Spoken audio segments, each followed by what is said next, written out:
to bring to you, the U.S. has retaliated against Yemen after yet another attack on a Navy ship. Hi folks, this is ETprepper. I'm going to read to you a quick paper from an article from Larry Edelson, and he is with Money and Markets. German Foreign Minister Frank-Walter Steinmeier said on October 8th that the situation between U.S. and Russia today is more dangerous than it was during the Cold War. As he put it, it's fallacy to think that this is like the Cold War. The current times are different and more dangerous. I suggest extremely more dangerous. With all the new technology and etc., extremely more dangerous. In an interview, Steinmeier discussed the Russian intervention in Syria, the standoff with the United States, and the frozen but still dangerous confrontation over the Ukraine. Any one of them, according to Steinmeier, could end up in military confrontations between the U.S. and Russia. And Larry makes a note. I was long worried about this ever since I debuted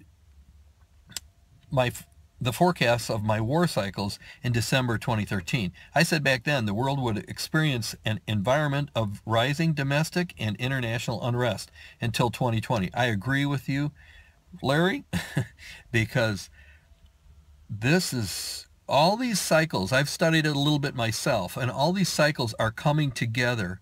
Let me read this. And the forecast has been coming true in spades. And the 2020 is going to, that's when it all comes together. From Boko Haram to ISIS to Ukraine to Crimea to Brexit and more. All over the world, tensions are rising, leaders are blaming each other, and shooting wars are breaking out. Now I'm going to show you a cyclical chart. Take a look at this. Should be on your screen now. And that shows the war cycle. But there's other cycles that come into play. And, okay, let me finish the article here. The thing is, it's only going to get worse. Chief reason, we're only about halfway into what I call the granddaddy of all war cycles, the 53.5-year cycle responsible for major international wars. So folks, again, are you ready? If you're not ready, you got to focus on the first three things: food, water, and shelter, and then security.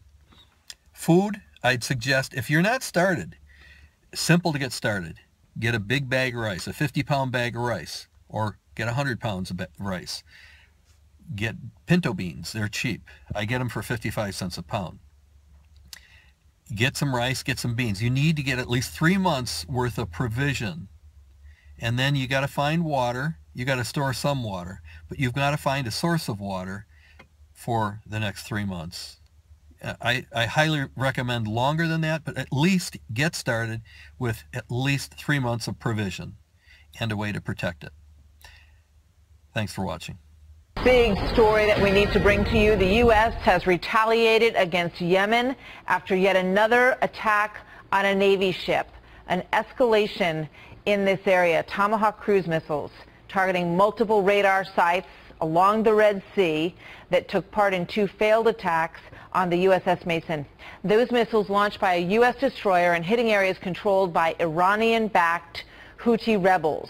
Leland Vittert, live at the White House with more on this disturbing development. Leland, tell us what's happening.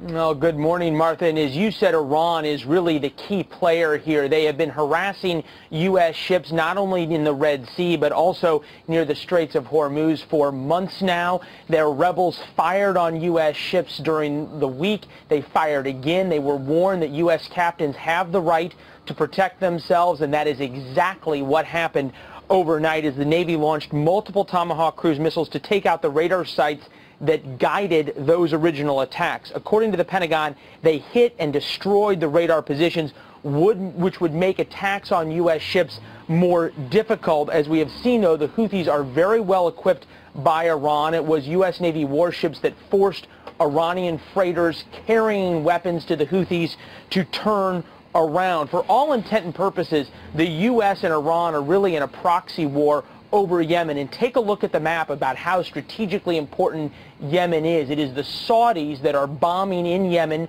using U.S. weapon systems, U.S. bombs, backed by the United States, helped by the United States, and Iran, of course, which is backing the Houthi rebels. Control there of the Strait of Mendeb that leads up to the Red Sea is at stake. And then also, Martha, huge implications for anti-terror operations against al-Qaeda in the Arabian Peninsula at stake as well in Yemen. There are so many foreign developments that are going on in the world right now, and with all of this attention on the election, really important that we keep on top of this too. Leland, thank you very much.